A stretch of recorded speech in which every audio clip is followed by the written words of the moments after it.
Hello, and welcome back to Storytime Banned Books Read with me. I'm Kathleen Francis, and I'm glad that you've decided to join me again as I continue our read of James Baldwin's If Beale Street Could Talk. I lay there, wide-eyed and very frightened.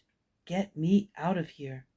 I remembered women I had known, but scarcely looked at, who had frightened me because they knew how to use their bodies in order to get something that they wanted.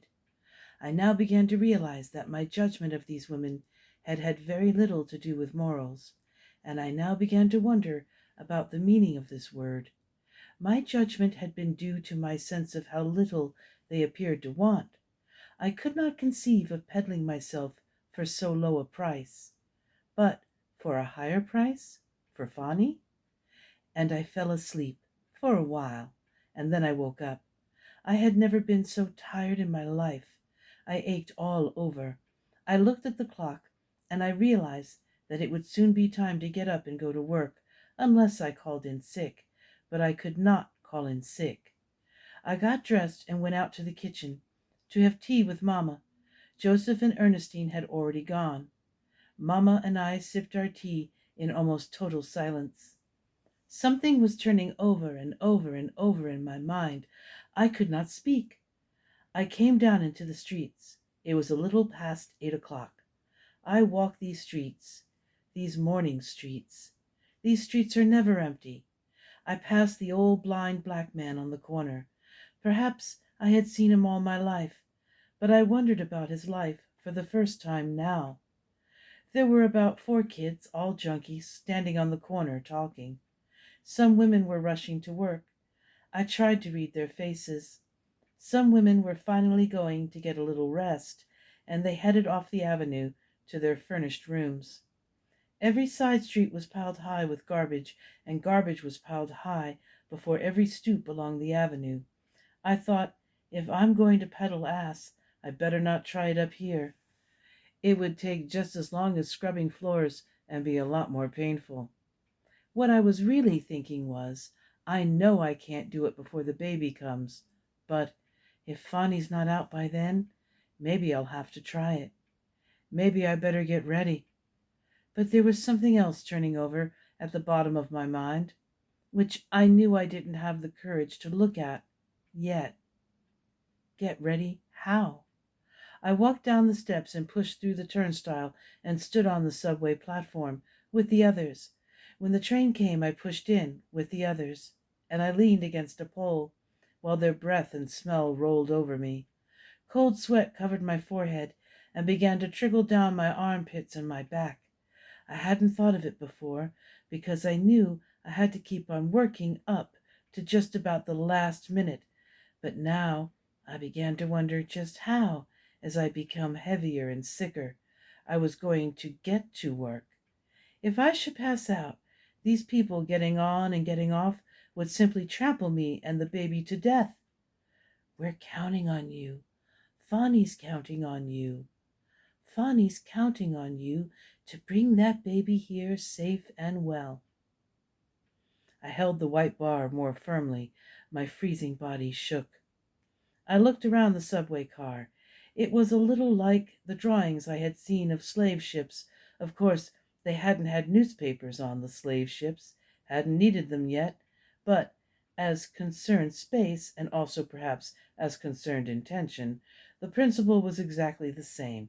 A heavy man, smelling of hot sauce and toothpaste, breathed heavily into my face. It wasn't his fault that he had to breathe, or that my face was there. His body pressed against me, too, very hard, but this did not mean that he was thinking of rape or thinking of me at all. He was probably wondering only, and that dimly, how he was going to get through another day on his job, and he certainly did not see me. And when a subway car is packed, unless it's full of people who know each other, going on a picnic, say, it is almost always silent. It's as though everybody is just holding his breath, waiting to get out of there. Each time the train comes into a station and some of the people push you aside in order to get out, as happened now, for example, with the man who smelled of hot sauce and toothpaste, A great sigh seems to rise, stifled immediately by the people who get on. Now, a blonde girl carrying a hand box was breathing her hangover into my face. My stop came, and I got off, climbed the steps, and crossed the street. I went into the service entrance and punched the clock, put my street clothes away, and went out to my counter. I was a little late for the floor, but I'd clocked in on time. The floor manager, a white boy, young, nice enough, gave me a mock scowl as I hurried to my place. It isn't only old white ladies who come to that counter to smell the back of my hand. Very rarely does a black cat come anywhere near this counter, and if or when he does, his intentions are often more generous and always more precise. Perhaps for a black cat, I really do too closely resemble a helpless babysitter. He doesn't want to see me turn into a whore, and perhaps some black cats come closer just to look into my eyes, just to hear my voice, to check out what's happening, and they never smell the back of my hand. A black cat puts out his hand, and you spray it, and he carries the back of his own hand to his own nostrils, and he doesn't bother to pretend that he's come to buy perfume. Sometimes he does buy some perfume. Most often he doesn't. Sometimes the hand he has brought down from his nostrils clenches itself into a secret fist, and with that prayer, that salutation, he moves away. But a white man will carry your hand to his nostrils. He will hold it there. I watched everybody all day long with something turning over and over and over in my mind.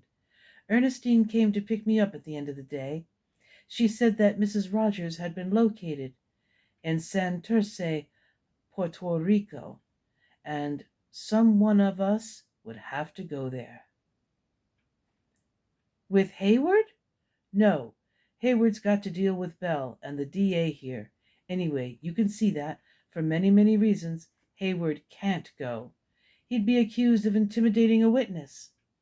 But that's what they're doing.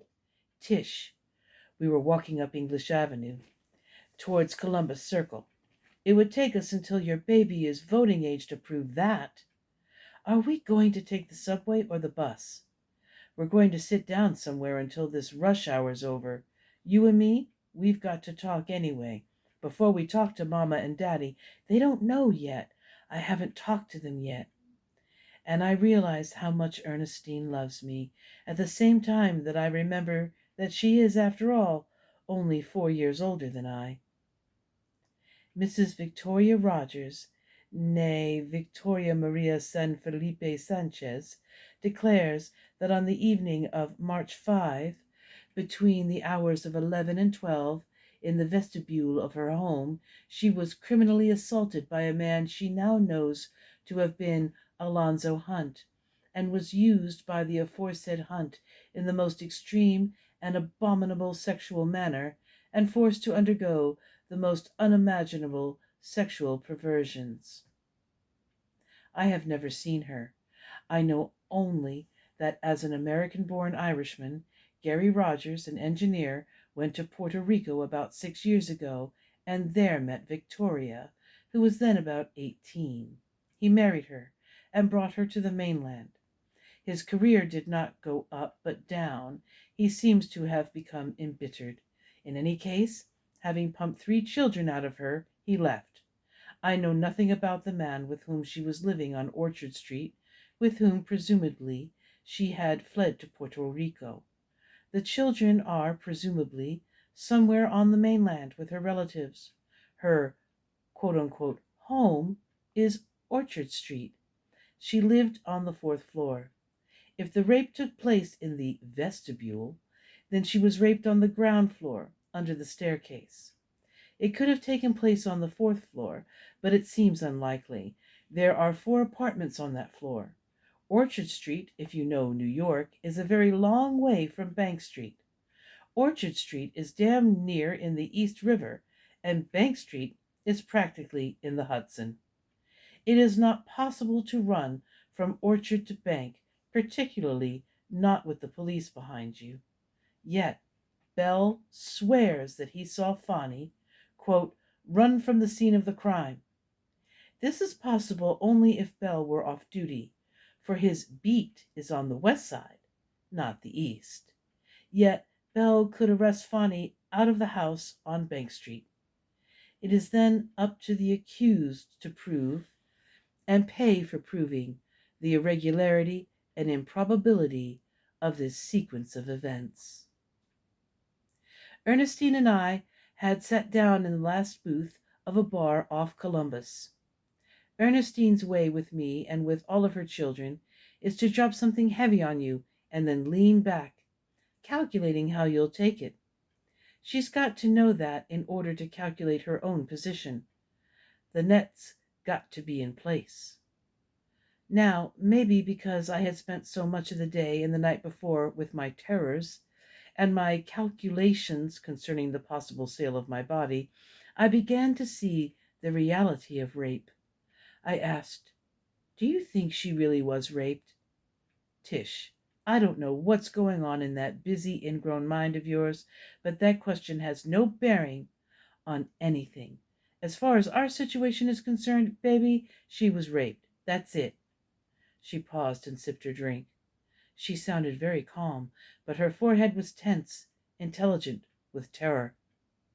I think, in fact, that she was raped and that she has absolutely no idea who did it. Would probably not even recognize him if he passed her on the street. I may sound crazy, but the mind works that way. She'd recognize him if he raped her again, but then it would no longer be rape, if you see what I mean. I see what you mean, but why does she accuse Fonny? Because Fonny was presented to her as the rapist, and it was much easier to say yes than to try and relive the whole damn thing again. This way it's over for her, except for the trial, but then it's really over for her. And for us too? No. She looked at me very steadily.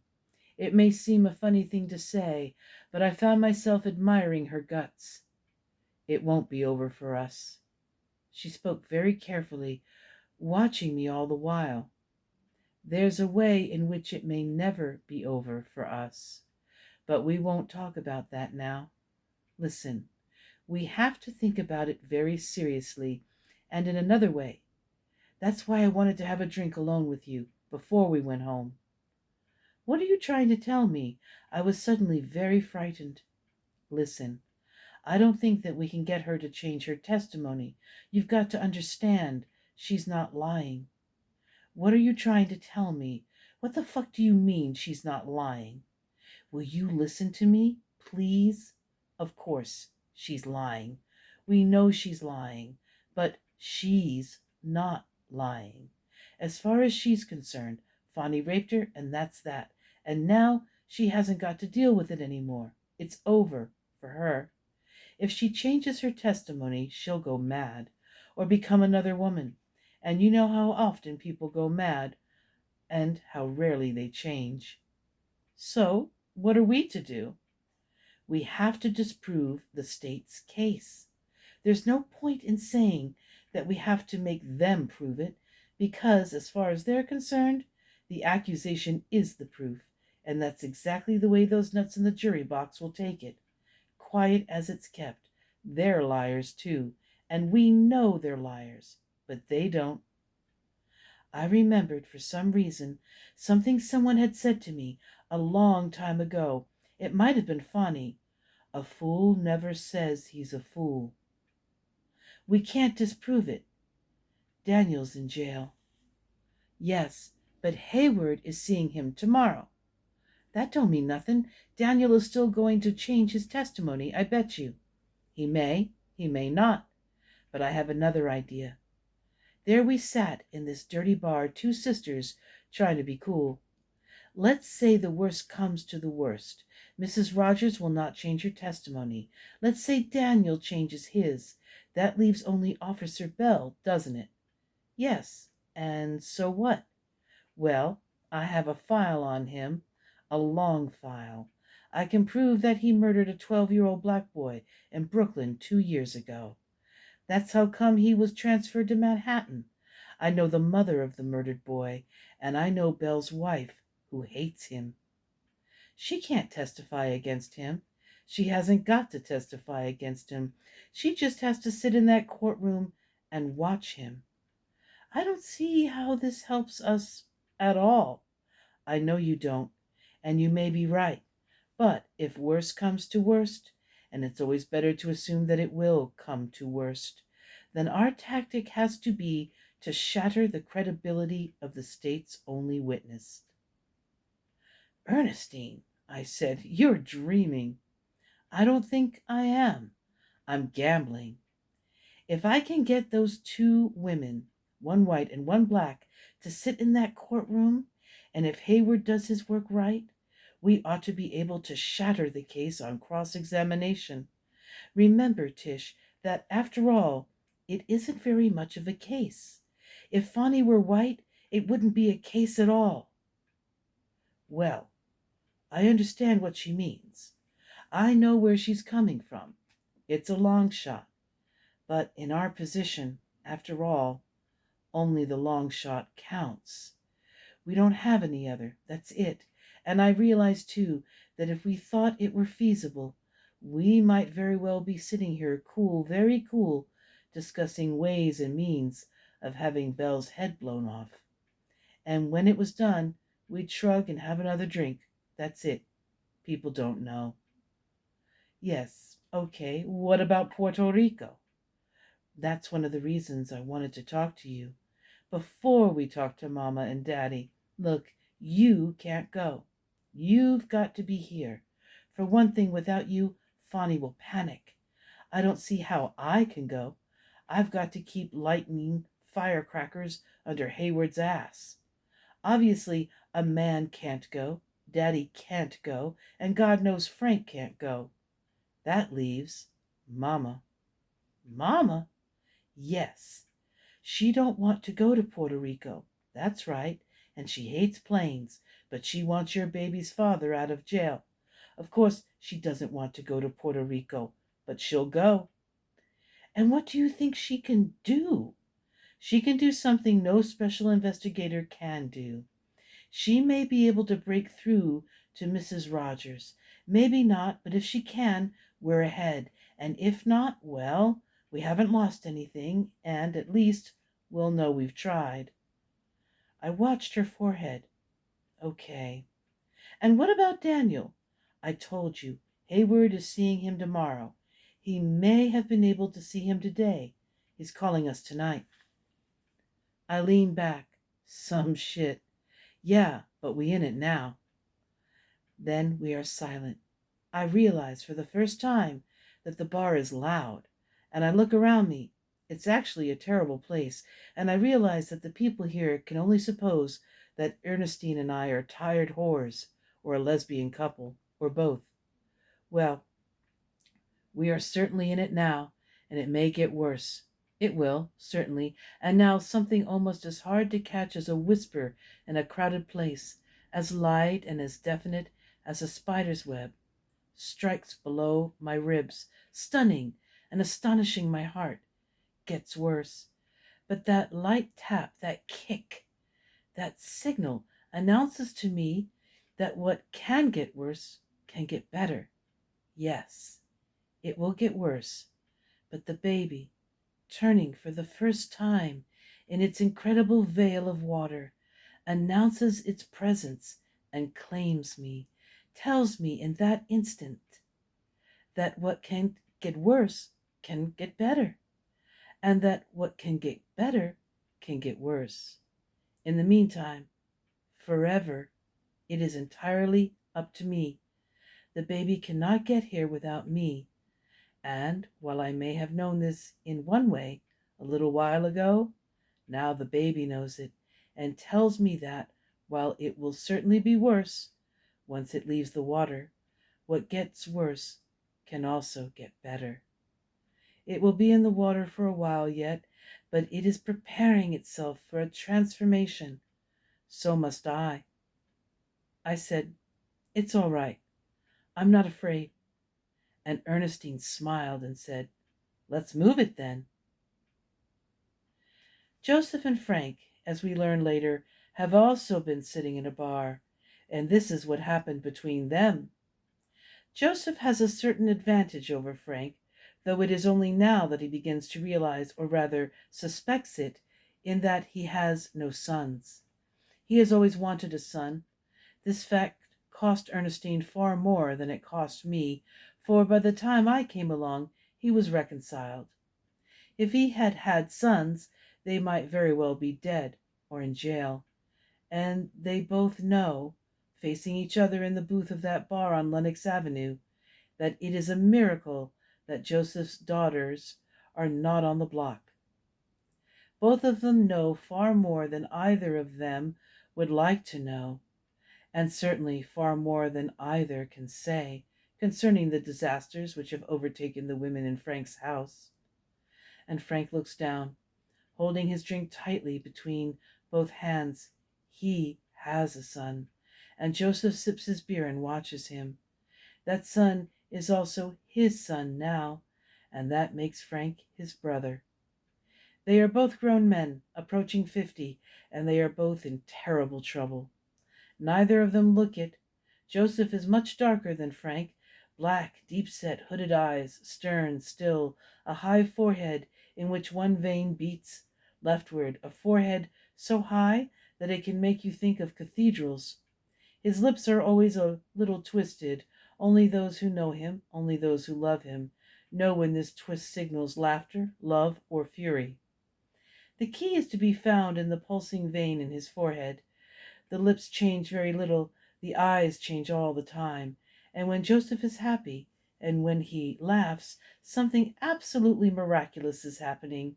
He then looks, I swear to you, and his hair is beginning to turn gray, about 13 years old. I thought once, I'm certainly glad I didn't meet him when he was young. And then I thought, but you're his daughter. And then I dropped into a paralyzed silence, thinking, wow. Frank is light, thinner. I don't think that you can describe my father as handsome, but you can describe Frank that way. I don't mean to be putting him down when I say that, because that face is paid, and is paying, a dreadful price. People make you pay for the way you look, which is also the way you think you look, and what time writes in a human face is the record of that collision. Frank has survived it, barely. His forehead is lined like the palm of a hand, unreadable. His graying hair is thick and curls violently upward from the widow's peak. His lips are not as thick as Joseph's, and do not dance that way, are pressed tightly together, as though he wished they would disappear. His cheekbones are high, and his large dark eyes slant upward, like Fanny's. Fanny has his father's eyes. Joseph certainly cannot realize this in the way that his daughter knows it, but he stares at Frank in silence and forces Frank to raise his eyes. What are we going to do? Frank asks. Well, the first thing we got to do, says Joseph resolutely, is to stop blaming each other and stop blaming ourselves. If we can't do that, man will never get the boy out because we'll be so fucked up. But we cannot fuck up now, baby, and I know you hear where I'm coming from. Man, what? Asked Frank, with his little smile. We going to do about the money? You ever have any money? Joseph asks. Frank looks up at him and says nothing, merely questions him with his eyes. Joseph asks again, You ever have any money? Frank says finally, No. Then why you worried about it now? Frank looks up at him again. You raised them somehow, didn't you? You fed them somehow, didn't you? If we start to worrying about money now, man, we're going to be fucked and we're going to lose our children. That white man, baby, and may his balls shrivel and his asshole rot, he want you to be worried about the money. That's his whole game. But if we got to where we are without money, we can get further. I ain't worried about they money. They ain't got no right to it anyhow. They stole it from us. They ain't never met nobody they didn't lie to and steal from. Well, I can steal too. And rob. How you think I raise my daughters? Shit. But Frank is not Joseph. He stares down again into his drink. What you think is going to happen? What we make happen, says Joseph again with resolution. That's easy to say, says Frank. Not if you mean it, says Joseph. There is a long silence into which neither man speaks. Even the jukebox is silent. I guess, Frank says finally, I love Fonny more than I love anybody in this world. And it makes me ashamed, man, I swear, because he was a real sweet, manly little boy, wasn't scared of nothing, except maybe his mama. He didn't understand his mama. Frank stops. And I don't know what I should have done. I ain't a woman, and there's some things only a woman can do with a child. And I thought she loved him, like I guess I thought, one time, she loved me. Frank sips his drink, and he tries to smile. I don't know if I was ever any kind of father to him, any kind of real father, and now he's in jail, and it ain't his fault, and I don't even know how I'm going to get him out. I'm sure one hell of a man. Well, says Joseph, he sure think you are. He loves you, and he respects you. Now you got to remember that I might know that much better than you. Tell you something else. Your baby son is the father of my baby daughter's baby. Now, how you going to sit there and act like can't nothing be done? We got a child on the way here, man. You want me to beat the shit out of you? He says this with ferocity, but after a moment he smiles. I know, he says, then carefully, I know. But I know some hustles, and you know some hustles, and these are our children, and we got to set them free. Joseph finishes his beer. So, let's drink up, man, and go on in. We got a whole lot of shit to deal with, in a hurry. Frank finishes his drink and straightens his shoulders. You're right, old buddy. Let's make it. The date for Fonny's trial keeps changing. This fact, paradoxically, forces me to realize that Hayward's concern is genuine. I don't think that he very much cared in the beginning. He had never taken a case like Fonny's before, and it was Ernestine, acting partly out of experience but mainly out of instinct, who had bludgeoned him into it.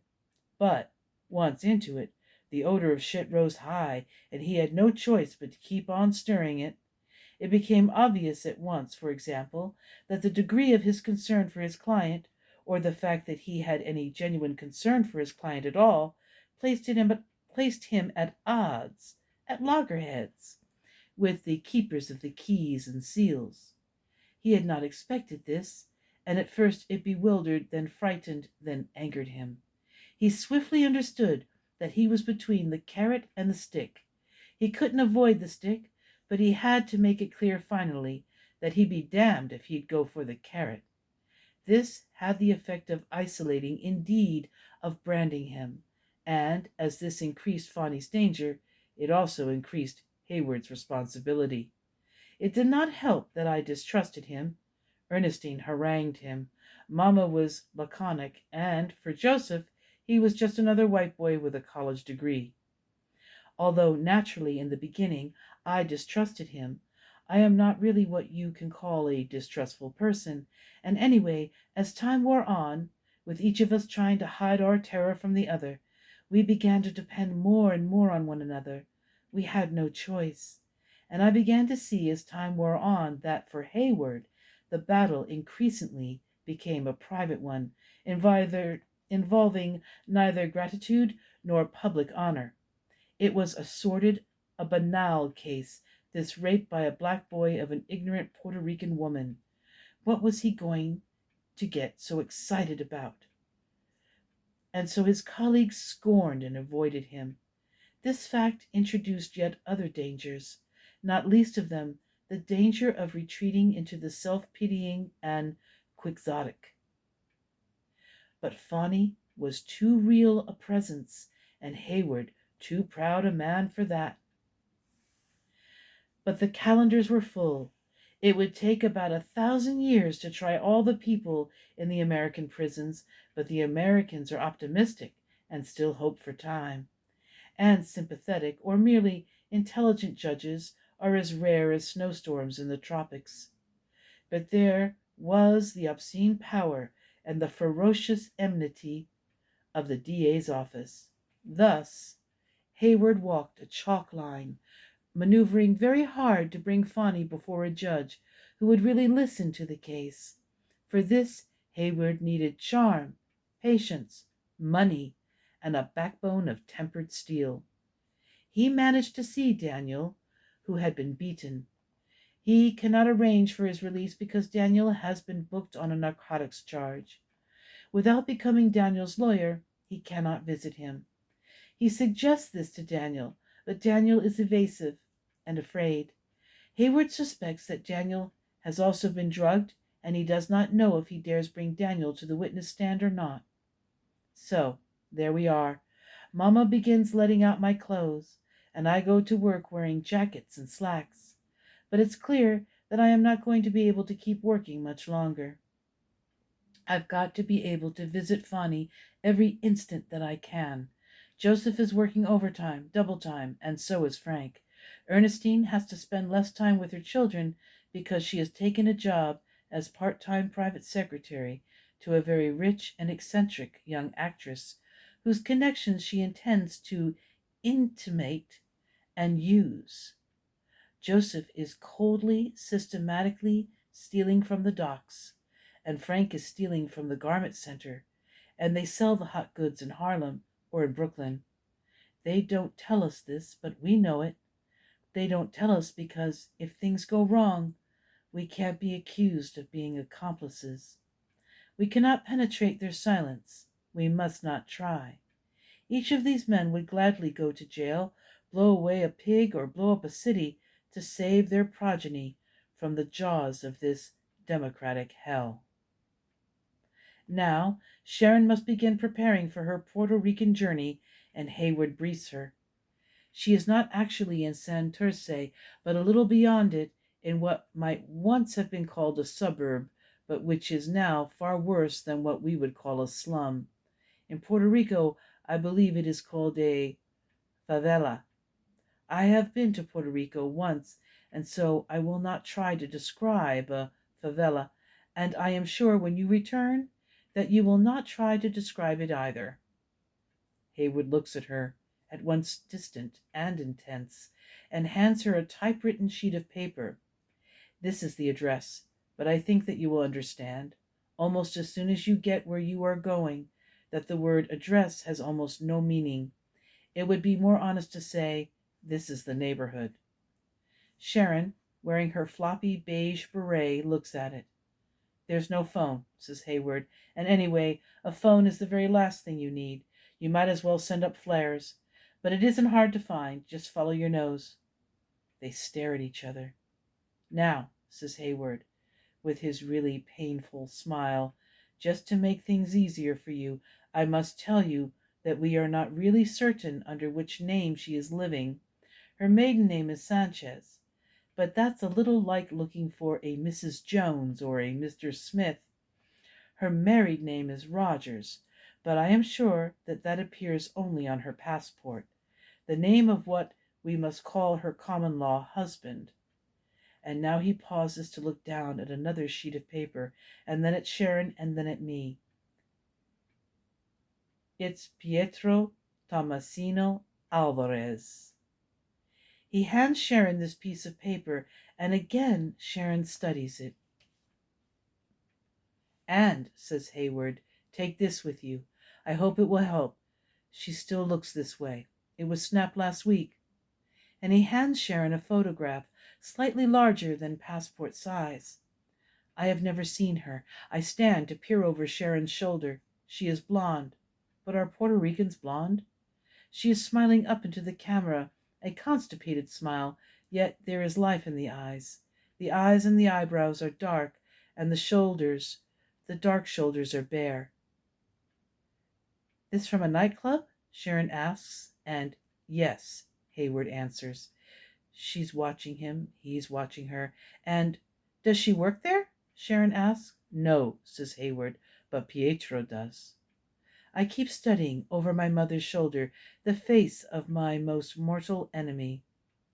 Mama turns the photograph over and holds it in her lap. And how old is this Pietro? About 22, says Hayward. And just exactly like as the song puts it, God arose in a windstorm, and he troubled everybody's mind. Silence fell in the office. Mama leans forward, thinking ahead. 22, she says slowly. Yes, says Hayward. I'm afraid that detail may present us with a brand new ball game. What do you want me to do exactly? Sharon asks. Help me, Hayward says. Well, says Sharon, after a moment, opening her purse, then opening her wallet, carefully placing the bits of paper in her wallet, closing the wallet, burying the wallet in the depths of her purse, and snapping shut the purse. Then I'll be leaving sometime tomorrow. I'll call or I'll have somebody call before I go, just so you'll know where I am. And she rises, and Hayward rises, and we walk to the door. Do you have a photograph of Fanny with you? Hayward asks. I do, I say, and I open my bag and find my wallet. I actually have two photographs, one of Fanny and me leaning against the railing of the house on Bank Street. His shirt is open to the belly button. He has one arm around me, and we are both laughing. The other is of Fanny alone, sitting in the house near the record player, somber and peaceful, and it's my favorite photograph of him. Mama takes the photographs, hands them to Hayward, who studies them. Then she takes them back from Hayward. These the only ones you got? She asks me. Yes, I say.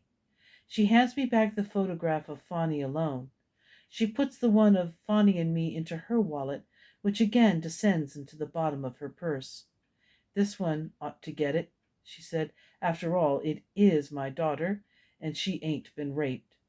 She shakes hands with Hayward. Keep your fingers crossed, son, and let's hope the old lady can bring home the goods. She turns towards the door, but Hayward checks her again.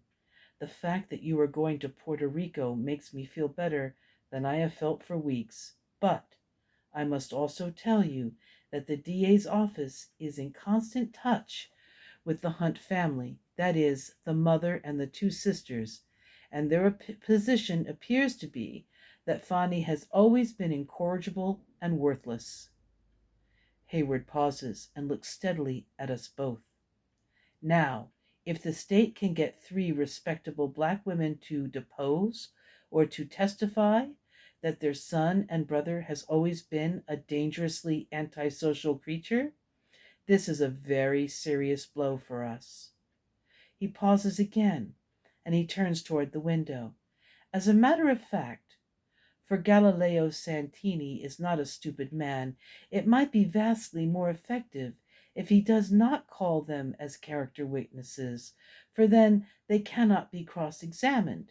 He need merely convey to the jury that these respectable church-going women are prostrate with shame and grief, and the father can be dismissed as a hard-drinking, good-for-nothing, a dreadful example to his son, especially as he has publicly threatened to blow Santini's head off.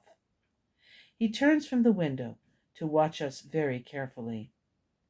I think I will probably call on you, Sharon, and on Mr. Rivers as character witnesses, but you see what we are up against.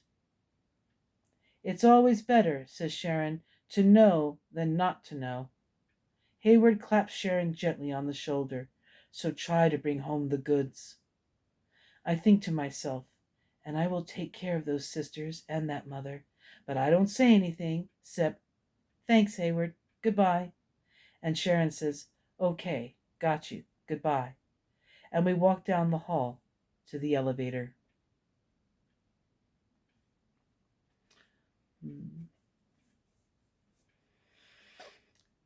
Thank you for joining me. Be well, and I will return soon. Thank you.